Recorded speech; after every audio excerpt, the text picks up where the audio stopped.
حمد و ثنا کے بعد حضرات محترم حضرت سیدنا ابراہیم خلیل اللہ علی نبینا وعلیہ الصلاۃ والسلام کا ذکر پاک پچھلے جمعوں سے ہو رہا ہے۔ حضرت سیدنا ابراہیم علیہ السلام جد الانبیاء ہیں اور ہمارے پیارے آقا و مولا حضرت محمد الرسول اللہ صلی اللہ علیہ وسلم کے بعد تمام انبیاء اور رسل میں سب سے افضل و اعلیٰ ہیں۔ حضرت ابراہیم علیہ السلام نے اللہ کے حکم سے اس وقت اللہ کی توحید کا اعلان فرمایا کہ جب مکمل معاشرہ بت پرستی کا شکار تھا، پوری دنیا پہ بدبخت حکمران تھا نمرود، اور حکومت نے جس کا دماغ اتنا چکرا دیا تھا کہ وہ اپنے آپ کو خدا سمجھتا تھا اور لوگوں سے اپنی پوجا کرواتا تھا، اپنے آپ کو سجدے کرواتا تھا، گھر گھر میں بت تھے، ہر طرف شرک تھا۔ اللہ نے جناب ابراہیم علیہ السلام کو بھیجا اور حکم فرمایا کہ بت پرستی کے اس ماحول میں آپ ان کو بتائیں کہ اللہ ایک ہے۔ حضرت سیدنا ابراہیم علیہ السلام کی ذات گرامی نے اللہ کے حکم پر تنے تنہا، کوئی اور نہیں، شرک کے اس معاشرے میں کہا کہ یہ بت جھوٹے ہیں، اللہ ایک ہے اور وہ میرا بھی خالق ہے، تمہارا بھی خالق ہے۔ بہت مشکل مسئلہ ہوتا ہے کہ جب پورے کا پورا معاشرہ ایک سائیڈ پر ہو، حکومت ایک سائیڈ پر ہو، اقتدار ہو، دولت ہو، فوج ہو، اور تنہا کوئی یہ کہے کہ اللہ ایک ہے۔ پہلی بات اس سے یہ ثابت ہوئی، اگر اللہ کی مدد ساتھ ہو اور بندہ اللہ پر مکمل اعتماد کر کے ڈٹ جائے تو فتح لشکروں کو نہیں ہوتی، انہی کو ہوتی ہے جن کے ساتھ اللہ ہوتا ہے۔ حضرت سیدنا ابراہیم علیہ السلام نے بتوں کے اس معاشرے میں، شرک کے اس پلید معاشرے میں اللہ کی توحید کا اعلان کیا، سارا معاشرہ خلاف ہو گیا، حتیٰ کہ بادشاہ نے تو ہونا ہی ہونا تھا، بادشاہ کے علاوہ جو رعایا تھی وہ بھی خلاف۔ اس لیے یہاں سے ایک سبق یہ بھی ملتا ہے، جو لیڈروں کی محبت میں برباد ہو جاتے ہیں، ہدایت ان کا مقدر مشکل سے ہوتی ہے۔ آپ دیکھیں یہ گمراہی انسان کو کہاں تک پہنچا دیتی ہے، جب نمرود اور ابراہیم کا فرق بھی نظر نہ آئے، اس قدر بگڑ چکے تھے، لیکن اللہ کے نبی نے کہا کہ اللہ ایک ہے۔ اور آپ دیکھیں جناب ابراہیم کی بھی یہ سنت، اور ہمارے آقا و مولا صلی اللہ علیہ وسلم، آپ نے بھی تو بتوں کے معاشرے میں فرمایا تھا نا اللہ ایک ہے۔ کیا کیا پھر تکلیفیں نہیں اٹھائیں جناب ابراہیم علیہ السلام کو، صرف اس بات کی وجہ سے کہ آپ بتوں کے مخالف تھے، اللہ کو ایک کہتے تھے، جیل میں ڈالا گیا، آگ میں ڈالا گیا۔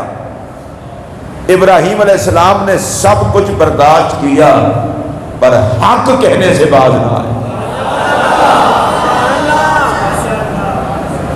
اور میرے اور آپ کے پیارے آقا و مولا صلی اللہ علیہ وسلم کے راستے میں کانٹے بچھائے گئے، آپ کے وجود مقدس پر گندگی پھینکی گئی، آپ کا گلا دبایا گیا، معاشرتی بائیکاٹ کیا گیا، محمد عربی کریم کو زخمی کیا گیا، قتل کی سازشیں ہوئی۔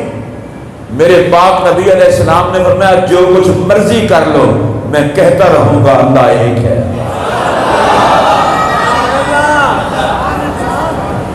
ہمارے لیے جو سمجھنے والی بات ہے وہ یہ ہے، دین کے نام پر صرف پروٹوکول نہیں لیے جاتے، دین قربانیاں بھی مانگتا ہے۔ اللہ کا نبی جناب ابراہیم علیہ السلام، ہر نبی پاک ہوتا ہے، سیرت کے اعتبار سے، صورت کے اعتبار سے، اخلاق کے اعتبار سے اللہ کی مخلوق میں ہر نبی جو بھی ہے پاک ہے۔ اور ذہن میں رکھ لیں یہ بات، غلطی کا نبی سے تعلق ہی کوئی نہیں ہوتا۔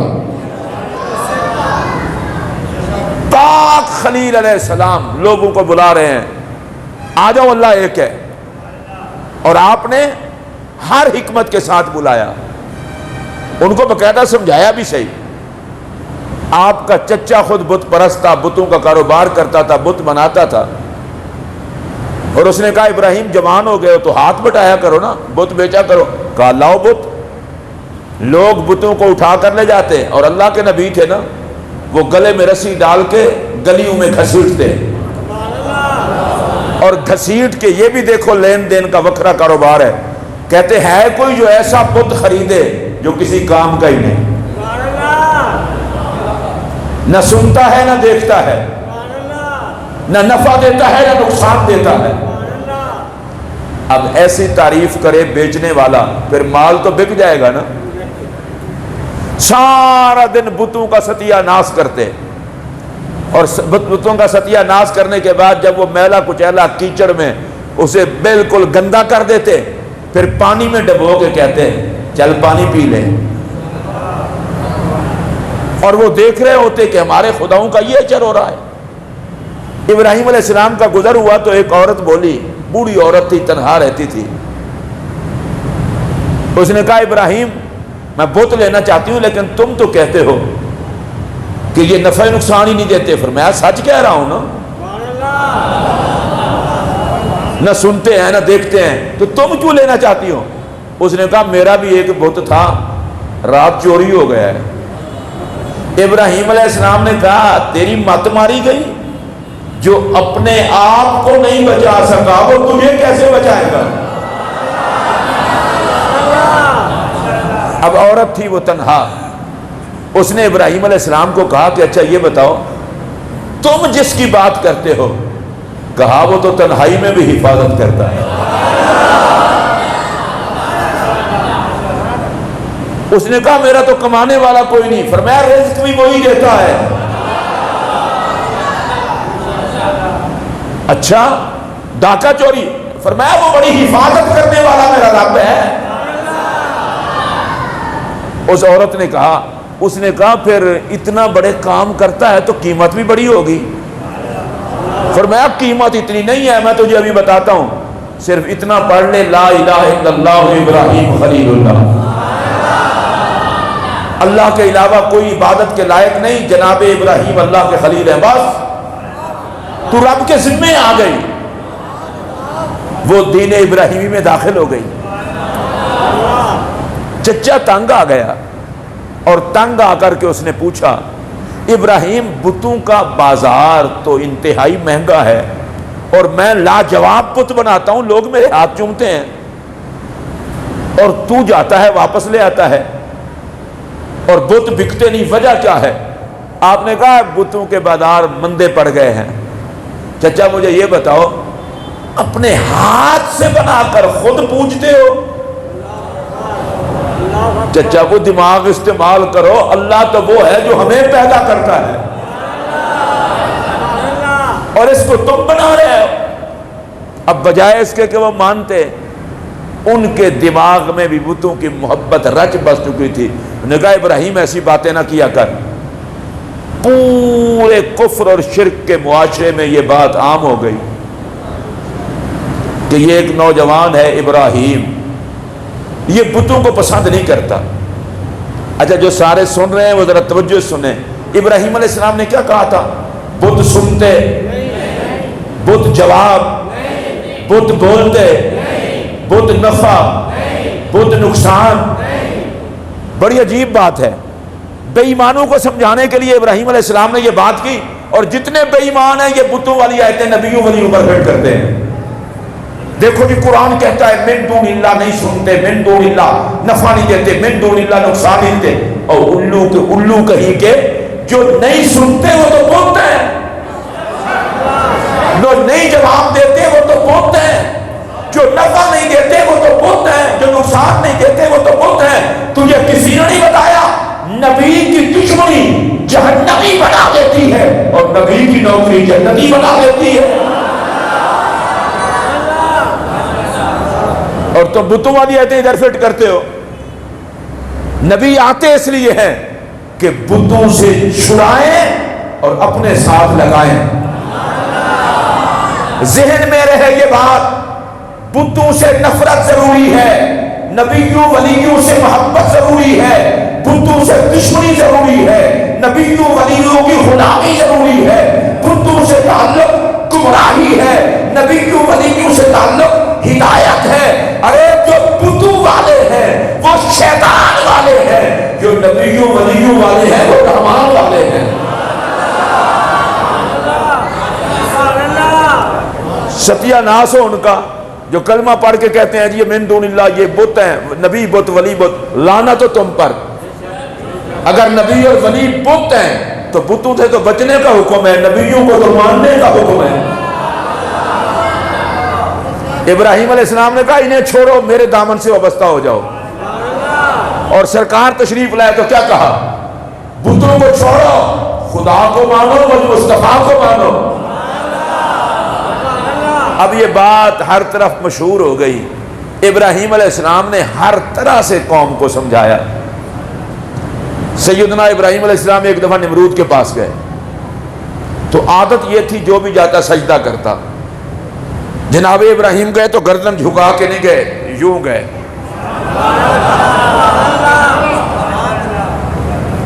اب چمچوں کے ماحول میں کوئی غیرت والا بندہ برداشت ہوتا ہے؟ حالت پاکستانی قوم کی بھی کچھ ایسے ہی ہے، ان کا بیڑا بھی ایسے ہی غرق ہو رہا ہے۔ ان کو اتنا خدا رسول کا حیا نہیں جتنا اپنے لیڈروں سے پیار ہے۔ جس کو پوچھنے وقت میرا لیڈر میرا لیڈر، میں نے کہا خدا رسول کا بھی حیا کرو۔ کلمے کے نام پہ ملک لیا تھا، محمد کا نظام آج تک نہ آ سکا، نہ کسی لیڈر کو حیا ہے نہ کسی کارکن کو۔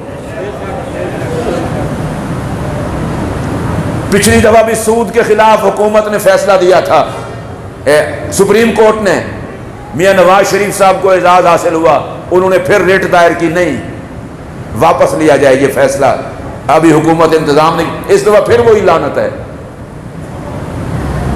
ایک بات میں آپ کو یاد رکھ کر آلوں، بالکل ممبر پر بیٹھا ہوں، قبر میں عمران خان، نواز شریف، زرداری یا کوئی اور جماعت اسلامی والا، فضل الرحمان یا کوئی مولوی بھی کام نہیں آئے گا، قبر میں میرا محمد کام آئے گا بس۔ وہاں تین ہی سوال ہونے ہیں، رب کون ہے، کلمہ کس کا پڑھا تھا، تمہارا دین کیا ہے۔ بندہ غلط چل نکلے تو بہت دور چلا جاتا ہے۔ ابراہیم علیہ السلام سیدھے داخل ہوئے، نمرود کو غصہ چڑھ گیا کہ میرے پاس تو جو بھی آتا ہے سجدہ کرتا ہے، تم نے سجدہ نہیں کیا۔ اور آج کل بھی آپ دیکھ لیں، عزت اسی کی ہوتی ہے جو چمچہ گیری کرے۔ ابراہیم علیہ السلام نے کہا میں سجدہ اسے کرتا ہوں جو تیرا بھی خدا ہے میرا بھی خدا ہے۔ اب نمرود کو غصہ چڑھ گیا، انہوں نے کہا کس خدا کی بات کرتے ہو، کون، رب تو میں ہوں۔ ابراہیم علیہ السلام نے قرآن مجید میں فرمایا ربی الذی یحیی و یمیت، میرا رب وہ ہے جو زندگی بھی دیتا ہے موت بھی دیتا ہے۔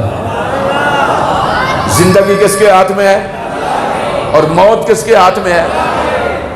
اگر صرف اس ایک بات پر یقین ہو جائے نا تو دنیا میں کسی کی بدماشی نہ چل سکے، وقت نہ آیا ہو تو کوئی مار نہیں سکتا، وقت آ جائے تو کوئی بچا نہیں سکتا۔ زندگی اللہ کے ہاتھ میں، موت اللہ کے ہاتھ میں۔ اور میرے پاک نبی صلی اللہ علیہ وسلم نے ارشاد فرمایا والذی نفس محمد بیدہ، مجھے قسم ہے اس ذات کی جس کے قبضہ قدرت میں میرے محمد کریم کی پیاری پیاری جان ہے۔ اتنا پیاری قسم فرما کے آگے حضور نے فرمایا کیا؟ فرمایا ان الامر بالمعروف والنہی عن المنکر لا یمنع رزقهم ولا یقدم اجرهم کما قال۔ فرمایا سن لو میرے امتیو، میں حلفاً یہ بات کہہ رہا ہوں، نیکی کا کہنا، برائی سے روکنا نہ رزق کو کم کر، نہ رزق کو روک سکتا ہے اور نہ موت کو پہلے لا سکتا ہے۔ رزق بھی اتنا ہی ملے گا جتنا رب نے لکھا ہے، موت بھی اسی وقت آئے گی جتنا رب نے لکھا ہے۔ اگر ہمارا اس بات پر یقین ہو جائے تو ہر بندہ حق کہنے کے لیے تیار ہو جائے۔ ہم حق پہ اس لیے کھڑے نہیں ہوتے، کہیں ہمیں رزق کا ڈر ہوتا ہے، کہیں ہمیں جان کا ڈر ہوتا ہے۔ اور نبی نے کہا میں قسم کھا کر کہہ رہا ہوں، وقت سے پہلے تمہیں مار کوئی نہیں سکتا، رزق تمہارا چھین کوئی نہیں سکتا۔ آج جتنے کمینے لوگوں کی عزت ہوتی ہے ان کی بدماشی کی وجہ سے ہوتی ہے، نقصان نہ پہنچائے، یہ نہ ہو جائے وہ نہ ہو جائے۔ ابراہیم علیہ السلام نے کہا میرا رب وہ ہے جو زندگی دیتا ہے موت دیتا ہے۔ نمرود کو پتہ تو چل گیا تھا اللہ کا نبی کیا کہہ رہا ہے، پر بغیرت عوام کو دھوکہ دینا تھا جو اس کی محبت میں غرق ہو چکی تھی، جیسے آج کل کے حکمران کرتے ہیں۔ اس نے 2 قیدی بلائے، دونوں کو سزائے موت تھی، ایک کو چھوڑ دیا ایک کو پھانسی دے دی، کہا یہ کام تو میں بھی کرتا ہوں، وہ دیکھو اس کو میں نے مار دیا اس کو چھوڑ دیا، حالانکہ اس کتے کو نہیں پتا اس کی موت کا وقت آ چکا تھا، اس نے چھوٹنا تھا۔ اللہ کے خلیل تو سمجھ گئے، پر عوام کا ذہن تو گندا ہوتا ہے، اسے کیا پتا، انہیں تو یہ کہا نمرود نے دیکھو نا اس کو پھانسی دے دی اس کو چھوڑ دیا۔ اللہ کے نبی نے اب وہ دلیل دی، قرآن کے انداز میں بیان کروں گا۔ آپ نے فرمایا فَإِنَّ اللَّهَ يَأْتِي بِالشَّمْسِ مِنَ الْمَشْرِقِ فَأْتِ بِهَا مِنَ الْمَغْرِبِ، میرا رب سورج کو مشرق سے نکالتا ہے، بڑا خدائی کا دعوے دار ہے، نکالنا مغرب سے۔ حالانکہ جھوٹ پہلے بھی واضح ہو چکا تھا، لیکن حضرت ابراہیم نے کہا لوگوں کو بھی سمجھ لگے نا، عوام کو بھی سمجھانا بڑا مسئلہ ہوتا ہے۔ اب قرآن کیا کہتا ہے فَبُهِتَ الَّذِي كَفَرَ، چھکے چھوٹ گئے بغیرت کے، پریشان ہو گئے اب کیا کروں۔ اور بڑی مزے کی بات آپ کو بتاؤں، آپ سنیں گے شان نبوت کا مزہ آ جائے گا۔ اللہ نے کہا جبرائیل میرے خلیل کے پاس حاضر ہو جاؤ اور خلیل کو کہو اگر یہ بکواس کرے نا مشرق سے میں نکالتا ہوں مغرب سے نکال کے دکھاؤ، خلیل تم اشارہ کر دینا۔